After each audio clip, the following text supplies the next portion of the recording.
It's like, yeah, really? You think that he just really likes Batman and he got this sticker to throw on there? It's like, I don't think so. But wait, there's more.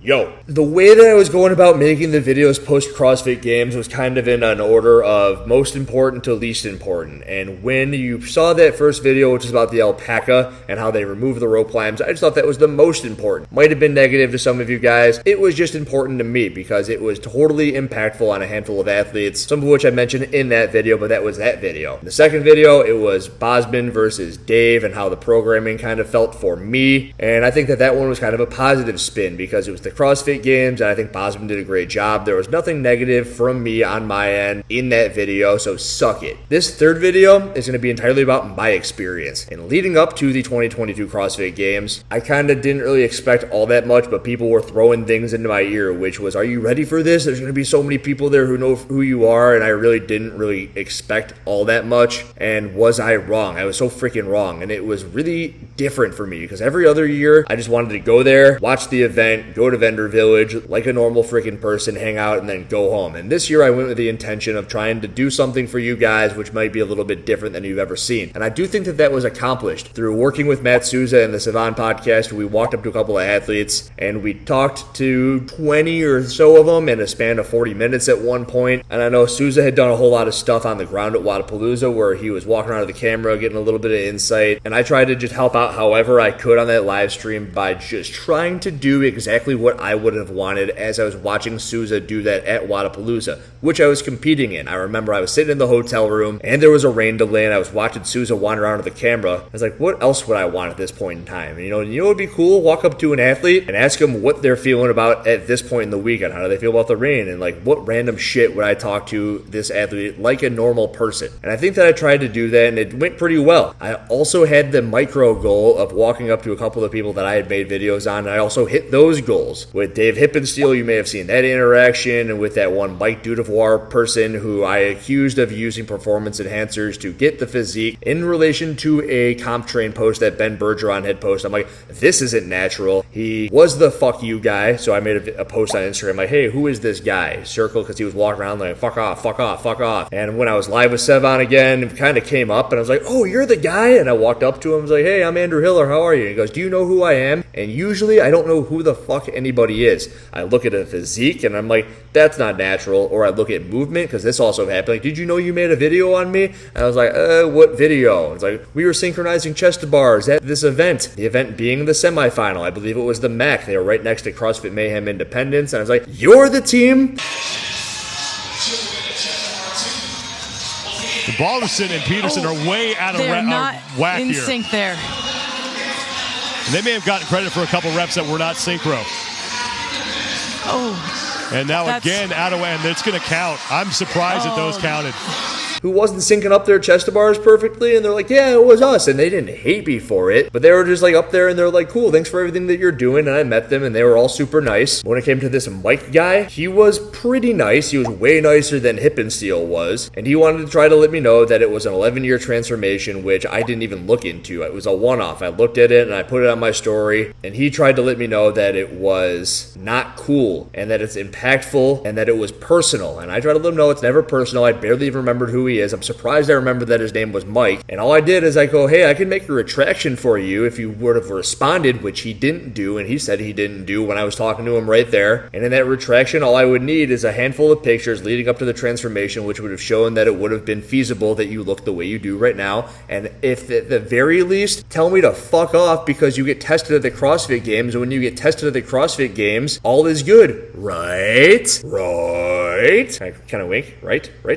You're good when you're tested at the CrossFit Games. Nevertheless, I tried to leave him a handful of times with, at the very least, you take it as a compliment, because when I met up with a handful of people at the CrossFit Games, they're like, you're much smaller than I would have thought. I was like, cool. That's good to hear. I accidentally did the same thing with Chase Ingram. I met him. I'm like, dude, I thought your shoulders were way wider. He goes, well, I guess I sit like this when I'm sitting on the camera, like really wide shoulders, and you can see him on the broadcast all the time. But when someone accuses you of using performance-enhancing drugs, good on you. The thing developed with Mike after those statements into a I don't think that anything that you're doing has a positive effect. I think that you're negative all the time. To which point I always just let out the, do you even watch my videos? But where I was stuck at this point in time was it was a Saturday, and at this point in time I had interacted with no less than 500 people who had come up to me and they had said stuff along the lines of, we have a 5 a.m. no rep shirt wearing every single Friday. Everyone in the 5 a.m. class shows up wearing their no rep shirts. And I'm like, that's so fucking cool. Thanks for sharing that. And I had so many other stories like that too. People would wander up like, I need to get a picture with you. My coach loves you. And they're always trying to make mention of Batman. And in the middle of the class, when people are like, well, he's going to come and kick your ass in the middle of the class if you don't do the reps right.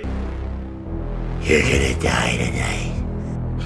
So if anything, it's just a freaking joke, but it's a joke that is pushing everything in the right direction. And when this Mike Dudevoir person tries to say that he doesn't really think that I'm making an impact, I can just think if you would wander around with me for the rest of the weekend or have watched a single one of my videos and not just taken my Instagram post for what it was, he would have known that he was indeed wrong. And it goes even further. It gets much deeper because what I experienced twice was super fucking impactful. We're standing on the outskirts of the North Park Stadium, and Matt Souza points over and he's like, do you see that? And I didn't at first. And I looked a little bit and I'm like, oh, who is that? And he goes, that's Dave Eubanks. I made a video on Dave Eubanks, and it wasn't the most positive video because I didn't understand how somebody at that high of a level in CrossFit can say such politically charged things on their Facebook profile. I feel like that might be something that would just kind of like rub some people the wrong way, people with differing opinions who might be competing at the CrossFit Games. But I made the entire video because he was the head of scoring, judging on the online competition, top of the food chain. So someone sees the video, they send up the chain, he's like the last rung of people who will look at a video. He was on Talking Elite Fitness, and he's kind of where I got my bit about the black on black. It's like, we know what to look for. If you wear black on black, you're trying to skew the reps because it put a black background behind you, nobody can see anything, but we know what to look for. So he was on that. He's a big time guy. He's out on the field, and on his backpack straps, he's got a fucking Velcro sticker on his backpack straps. The backpack straps, which like connect whatever sort of electronics are wired to these people because they're important and they need this shit on them. But I got a picture. He's squatting down. You can see it. And it's unbelievable that that is the type of stuff that we'll see here. And we don't believe in coincidences. Maybe he really likes Batman, Andrew. It's like, yeah, really? You think that he just really likes Batman and he got this sticker to throw on there? It's like, I don't fucking think so. But wait, there's more. I was sent a couple of pictures of the scoring judges. They sit on the outskirts of the stadium, the Coliseum, and right there on the little pamphlets that they're given where they're going over scoring,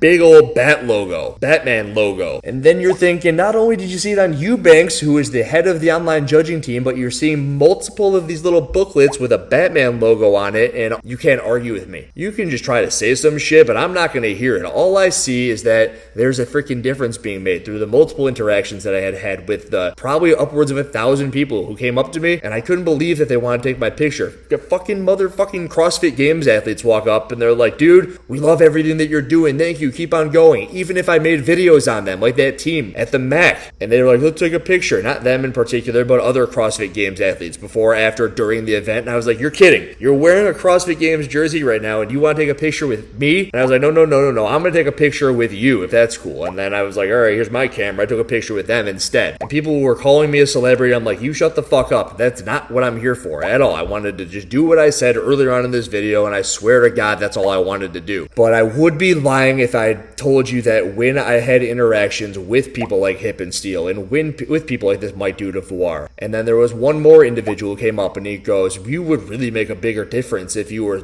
judging on the teams. Like you said in one of your videos that you couldn't make it to the semifinals because you couldn't afford it. And now here you are at the CrossFit Games walking around with the camera. I'm like, yeah, because it was one time. It's costing me thousands of dollars to be here off my own fucking accord, my own dime, and you don't understand the impact that I think that I'm now having because as a result of having all of these conversations, if it weren't for the CrossFit Games this year, I don't know how charged up I would be about making all these videos for as long as I am. But because I had all of these interactions with all of you guys at the CrossFit Games, it's like there's a freaking group of CrossFitters who meet up every 5 a.m. in their gym wearing their no rep shirts, and I just want to I'm like, oh my God. And then this guy is going to sit in his box, not Mike, not Dave Hippensteel, but the only other of the 3 interactions that I had that were negative, and he comes on up, and it wasn't really negative, but he was trying to tell me what to do. I was in the affiliate, and I was in there for 6 years as a co-owner of it, and I was like, okay, I'm done doing that. That's done with my part of the life. I sold my stake, and somehow I fell into making a video a day. And as I said, when I had a little meetup outside of the Noble booth,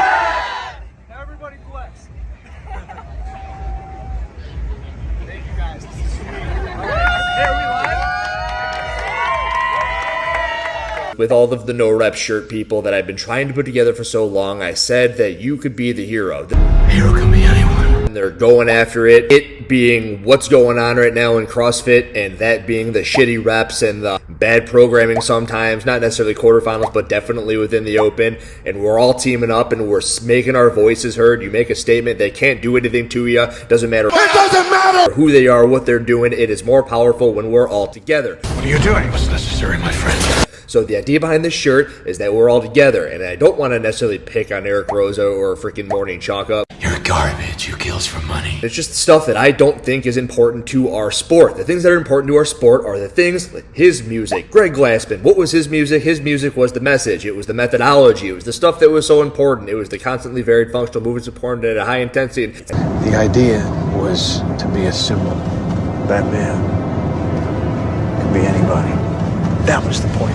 And that's all I want. I want the best from everybody. I want everyone to be held to freaking high standard. Just lock out your freaking elbows at the top of the freaking thrusters and drive out the freaking muscle ups and make sure your shoulders are over the top and don't drive yourself away from the rings and walk your freaking lunges all the way through and hip extension and handstand push up and all that good stuff. And that is what the shirt is all about. It comes back to just holding yourself accountable. This is the only reason any of you are here right now is because you see a little bit of yourself in exactly what I'm doing here. Every single one of you could have sat down in front of your computer, started yelling exactly what's on your mind, and then plugged in some stupid movie clips, which some people which watch my videos freaking hate. But for everyone that hates something, there's going to be somebody that really enjoys it and likes something. Hundreds of people say, don't you dare stop. Keep doing what you're doing. We appreciate it. We watch it with our morning coffee and shit like that. And that's stuff that I'm going to use as tackling fuel. Captain Insano shows no mercy. I just started thinking about all the people who've been mean to me over the years. That's it. That's it. I want you to think about all those mean people. Tackling fuel. Tackling fuel. Tackling fuel. I want you to pretend that Casey is insulting you. Pretend? I want you to visualize and then attack. What's the matter with you, boy? You. No. I didn't mean to hurt you. Coach told me to pretend. Until I can't freaking talk anymore at this camera because I did so much smiling last weekend meeting all these people that these muscles hurt in my freaking mouth. I'll leave you with one more thing. I was walking around looking for somewhere to eat dinner with Alexis and Souza and Grace, his fiance, and I hear, "Hey, Batman." I'm like, oh, that's got to be about me, right? Like, there's no other Batmans walking around here. I look around, and it's freaking Ricky Garrard sitting there eating dinner with, I believe it's his wife, maybe it's his girlfriend, fiance, but I'm like, he's calling me over. It's freaking Ricky Garrard. He's freaking winning the CrossFit games at this point. I walk on over and I was like, "Hey dude, what's up? Thanks for calling me over." He's like, "I like your videos, man." I'm like, "I'm gonna leave you be, let you eat your dinner." Got my picture with Ricky Garrard at the end of the weekend. I could probably make an entire video on him and his entire spiel, what happened there. But I want to end this entire thing with thanks. Thank you for watching, saying hi to me at the CrossFit Games, taking a silly little picture with me. Because if you were to have asked me a year ago what I'd be doing this year, I don't know. It wouldn't have been that, I tell you that much. Doctor Strange sitting there coming out with a billion different alternate universes in which you make a decision and something could happen. Strange. We all right? How many did you see? 14,605,000. This is not one that I would have ever had foreseen happening. So I owe it all to you guys. I just make a freaking video a day, and I appreciate the absolute shit out of you guys. Thanks. Andrew Hiller out.